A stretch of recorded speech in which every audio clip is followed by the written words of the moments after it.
Oh my god. Oh my god, how long has it been this time? Most of you know, this time last year, I made my transition from moving to California to out here to Osaka, Japan. And it's been an interesting experience, but enough so that I'm still alive and living to this day, which is an accomplishment in itself. So naturally, you would think I would talk about my year-long experience in the glorious country of the rising sun, but I got completely derailed as a new hobby came into my life and completely wiped whatever idea I had off the table, as it's been the only thing I've been doing for the last 2.5 to 3 weeks. And the one thing that's kept me distracted from my original idea for this video has been 3D printing. There was a deal on the Bambu Labs P1S and I was able to get it locally, so I jumped on the deal to venture into something that I've been really curious about but never really looked into actually trying. For whatever reason, around the summertime I always get this need to learn something new or just try something I've been curious about for a long time, which this time last year was Fusion 360, a modeling CAD program that allows you to make parts and such, which would lead me to make my own custom Mad CAD Versus panel, even venturing into some familiar waters that I never brought to fruition, which is now, a year later, very relevant because I've been using Fusion 360 and my 3D printer to learn how to make my own arcade parts. So Alex, what is this video going to be about? What are you going to be talking about as this fucking... Well, I'll be sharing my experience trying to learn how to 3D print in Fusion 360 and the struggles in doing so, because trust me, there was a lot of them. Who knows, maybe I might be able to print out my own lever and try to play on it by the end of the video or something. If I'm able to get to that point, that'd be pretty cool. With that said, I hope you guys enjoy the video. Welcome to the revolution. Hey, come on, come on!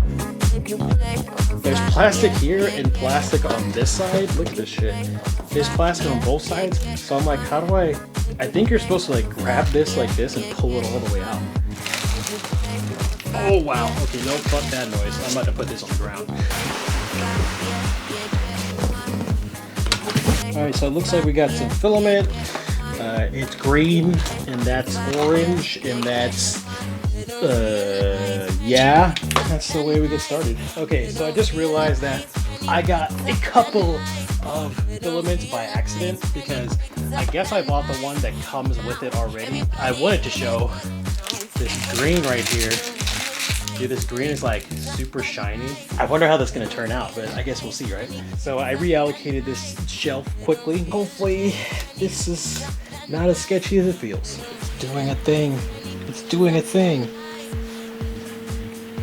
So it looks like I officially have everything set up. I just need to pick what filament I'm gonna start with. What? Please stop. Please stop. Oh my god. Dude, what's even crazier is like on the app, it knows what color it is. That's wild. Oh god, it's getting louder. It's getting louder. It's getting louder. This is fucking weird, dude. So as you can see here, I don't think I've ever done this before, but I'm putting a blockade in the pathway of my hallway because I want to put one of the shelves probably right here. But, oh Jesus, oh, pretend nothing happened and just keep moving on. I'm really happy on how this actually a little 3D printer space turned out. It's actually very fitting with everything it is. I already checked the clearance on the desk to see if it touches, but it doesn't at all. Unfortunately, this filament right here actually hit the ground. Thank you, Calyx, because it doesn't have a backing on it. And these are supposed to remain vacuum sealed apparently. Like, as you can see, these got the good suck on it, and this one kind of lost the suck. So I'm probably gonna put some suck back on it, or I'm just gonna swap it out with one of these. I think I'm gonna take one of these out. Problem is, this is ABS. Unfortunately for this little thing right here, I was planning on, you know, having this as my little worker space, but my head kind of like reaches that, and I can't really just go from the desk and just get in my chair here and slide on over, because as you can kind of tell from here, it's not exactly at regular arm height. So yeah, I guess the next part you'll see this, everything will be all set up, whether this is all lit, and I'll figure it out, but I guess I'll show you guys after.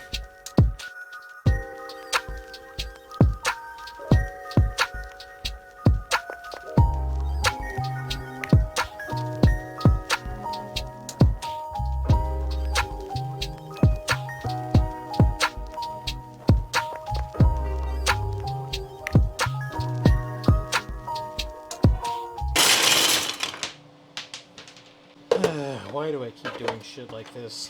So I guess I should briefly talk about why I chose the Bambu Labs P1S over the many 3D printers out there. For one, I didn't want something that was too small where I couldn't really expand to bigger designs in the future, or something too big that would take up the limited space I have in this space. So I decided to go with something in the middle that had enough volume inside where I can expand to a little bit, bigger designs or complex stuff in the future. I also wanted something that was enclosed. This ruled out any of those open air or just those open 3D printers like your A1s, Ender V3s, Prusas, or many others that are like those, because there's a lot of humidity out here in Japan, especially in the summertime. From what I understand, filament just doesn't play well with any type of moisture, hence the desire to get an enclosed printer, as well as an enclosed filament storage like the AMS system that comes along the P1S in a combo package. This also allows me to have 4 rolls of different filament types at any given time, or 4 rolls of the same material but different colors, which opens up multicolor printing. I also was unsure if this 3D printer was going to emit any smell, so the enclosure at least helps in that as well, hence why the window is right behind it. This also cuts down on a bit of noise so I can print while I'm sleeping and wake up to something brand new in the morning. And lastly, this opens me up to using different filament types from ABS, nylon, or carbon fiber nylon for future projects, with some requiring some mods. But when it came to a 3D printer, I just wanted to go from brain,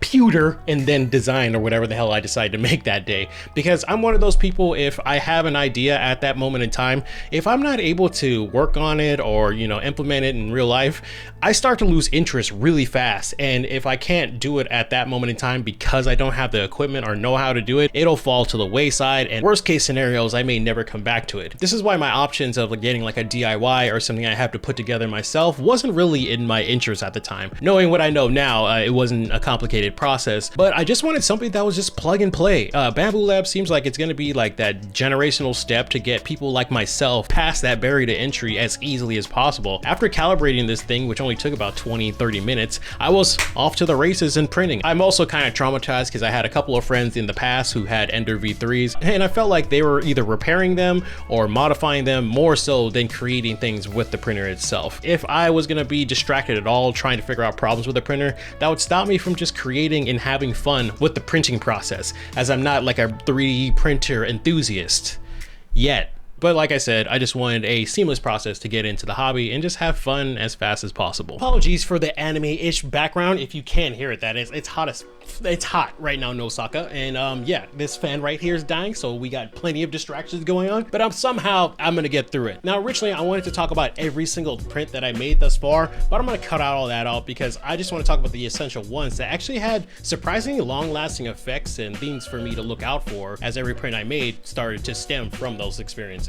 The first one was my first print ever that ended up being in the Shadow Realm, that is the trash. First one I made was this dinosaur puzzle thing. Great in execution, terrible when handling it. It was super thin and would always fall apart whenever I tried to put it together, which made the puzzle experience very frustrating. But there was a silver lining to it all because I was able to recognize what a successful 3D print looks like and sounds like. And when it comes to looks, I don't mean just the aesthetic of it actually being in your hand. I mean to when it's actually being made in the 3D printer. Since the first layer is pretty important, it will kind of like dictate how the rest of your print may or may not look like. Seeing how a successful print is supposed to stick to the bed itself was a great benchmark, because when I made one of my levers and I was actually going to walk away and come back to it, the first layer failed, so it was nice to know that I was able to save a print thanks to that knowledge. When it comes to the sounds, I mean the print head or extruder or whatever you want to call it is moving within the printer, because I was making something completely irrelevant to levers, and before I do it, the nozzle or whatever sounded really weird moving inside, and I went to go check and there was a blue spaghetti mess inside my printer. But what was funny to me, the most boring print actually became the most informational, and that was the storage container that's a storage container. Since the bottom is so big, you're able to see what the structural patterns for 3D printing looks like.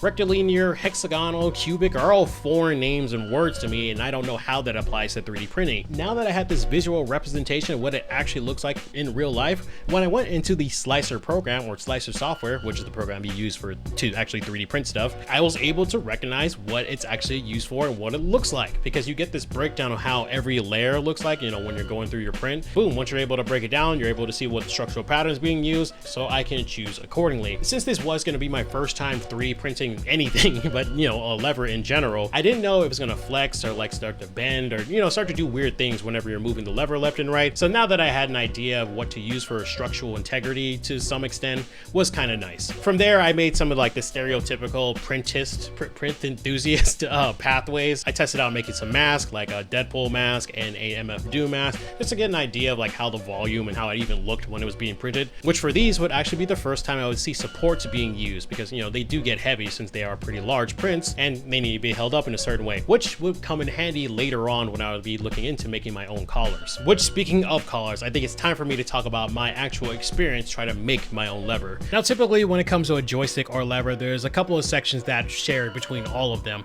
a mounting plate, a body, and how the switches mount, whether if it's a switch plate or a PCB or whatever. The most optimal idea to start with for me was the mounting plate, since you need these 4 holes to actually go through the entire body, and if you mess those holes up, you don't really have a lever unless you have like a custom switch plate, which is way beyond what I want to do with this project. However, I've never learned how to measure pattern or spacing to do something like this before, so, you know, I've made my own fight stick panels in the past, but whenever I got something that didn't fit right, you know, I just put a drill on that goddamn bit and I put bam, you know, I made that shit fit. And then since, you know, I have a 3D printer, I didn't really have that luxury, and if I was planning to make this a more open option for people to actually get from me, that was pretty much out of the question, and I needed to do it the right way. So I cheated. I went to make my lever either a short collar or a full collar. I knew the diameter needed to be about 35 millimeters, or at the very least 34 and a half. So I just made a 35 millimeter hole in Fusion 360. I got a picture of a mounting plate,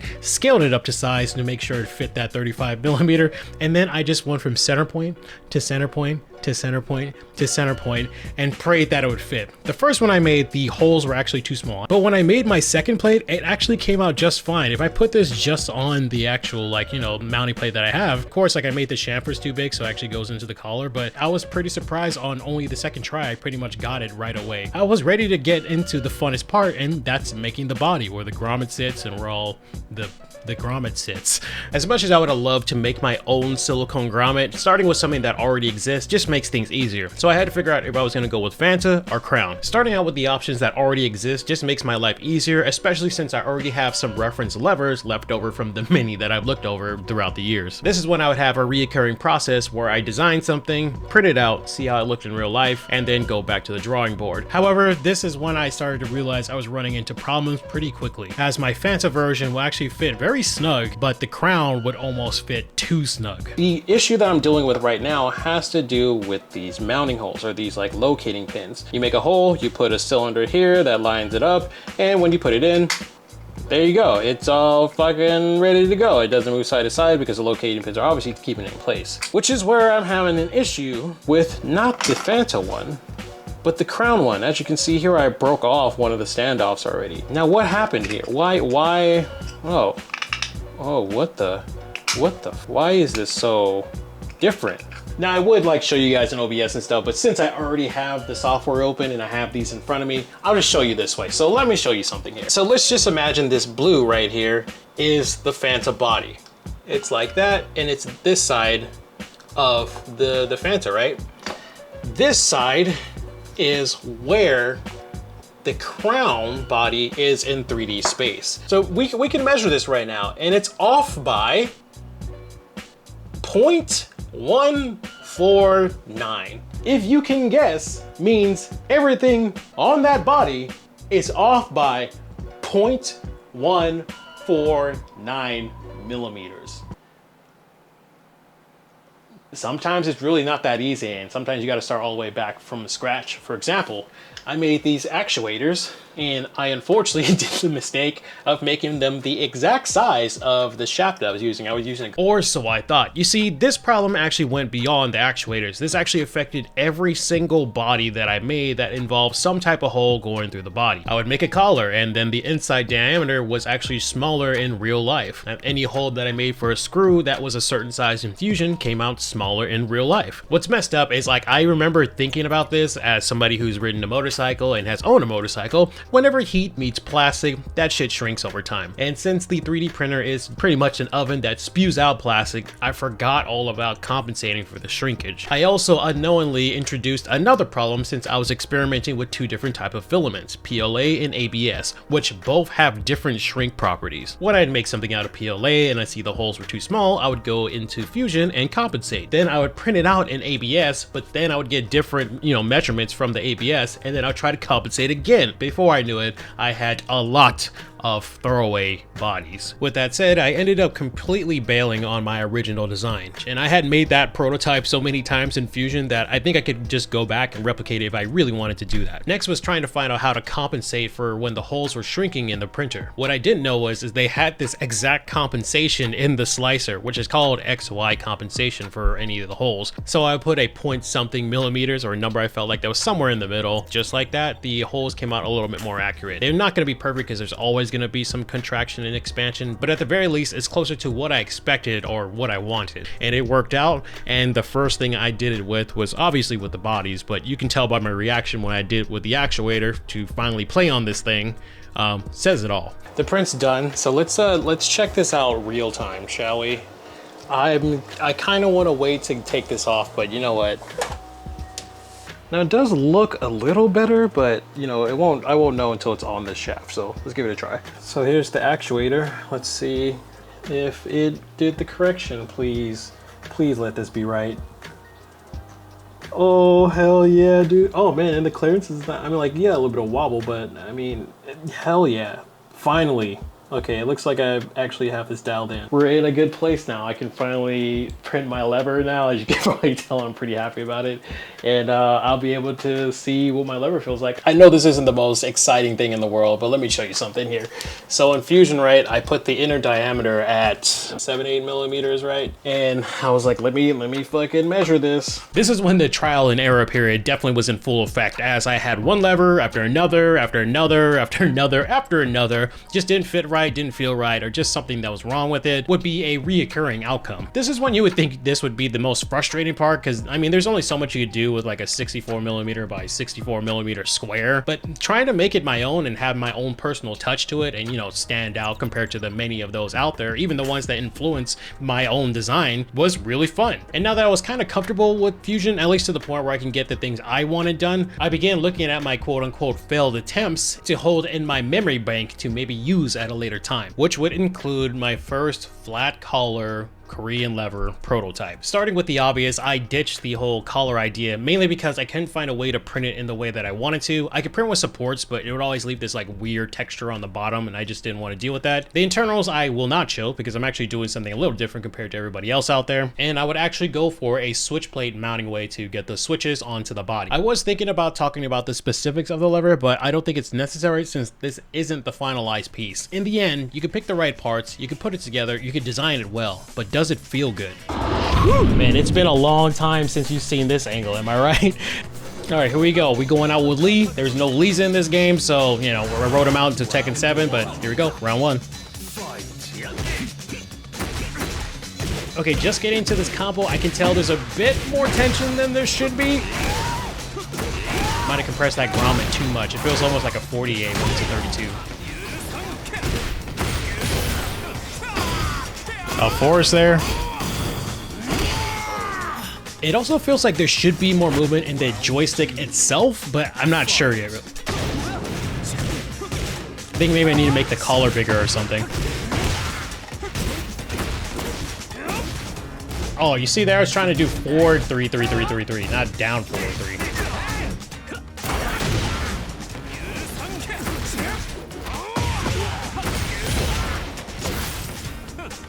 Oh, it missed! Alright, hit him with a mix this time, finish it with the opposite high-low mix. Oh man, that tracked all the way. No, this dude just hit buttons. Can I? Oh wow, I fucked it up. Oh, nice sidestep. That was nice. I'll give it to him. Oh, am I dead because of that? No way. Wow, I died because of that. That combo was pretty sick. Damn, I tried to sidestep that.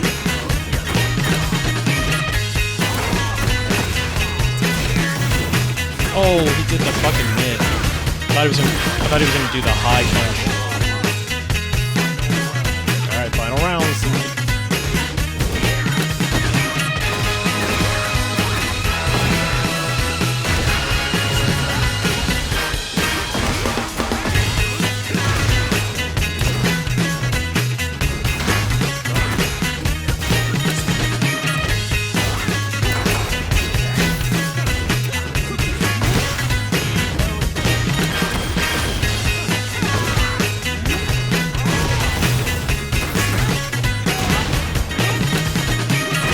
Oh, let's go.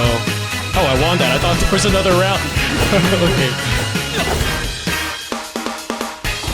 Never would I have thought the lever that I've dedicated my time to within the last 2.5 weeks on a machine that I just became familiar within those 2.5 weeks, which a program that I became familiar with in the last 2.5 weeks, I would have never thought that I would be able to create the shittiest lever among all of the levers I've played on. I would end up finding there's a plethora of things wrong with this one. The switch spacing's wrong. It started off with 15.5, but the rest are like 14.3, 14.7, 14.5. Reasons why, I don't know. The switches were breaking off because that one hole that I forgot to actually put in the lever, I just like forced a screw in there and it started to move off of the switch plate, and then that started bending the switch plate, and then I overly squeezed the grommet somehow. Like, this is supposed to be like a 32A, which is like a low medium tension grommet, and it's definitely feeling like a 40, like a high tension grommet, reminding me of like the Fujin latex grommet. Don't 3 a.m. Alex, not good Alex sometimes. But you know, there are growing pains, just like I did with this video, as this video you're watching right now was the first one I edited on DaVinci Resolve, as you know, I would want to get away from Adobe because they out here playing. There's frustrations, there's things I needed to learn, there's like growing pains throughout the entire process, but once you see it through the end, you might be surprised what comes out on the other side, as I've came out with not only Rev 1, but Rev 2 of my own lever. I know, this one right here, is breaking your brain, right? After teasing these on my Instagram a couple of times, a lot of people have been asking me when I'm going to sell these, when are these going to be readily available. That's something I don't know if I'm going to do yet, because the logistics of it is just kind of like a pain in the ass. You got to find the grommets, especially if I'm doing both. Then I have to buy the many switches to accommodate each one, which is going to be like 4 per lever, and you know, it's just like a overall headache. However, I think the closer that I get to a final oh shit, that was just held on like that. I think the closer I get to a final version of these things, I think that's when I'll probably gauge interest, or when I full commit on an exotic option that I've been thinking about for a long time. I know I'm gonna do one for myself and I'll make a video about it, whether if you get it, I don't know. So with all things considered, my entire experience within the last 2 weeks, go ahead and buy yourself a 3D printer. Make something that you think is so easy to do and just have fun with it. Or you could be a scrub like me, put your filament settings way too high and end up wasting a ton of filament by accident more than once, and watch that filament just peace out, guys. Until next time.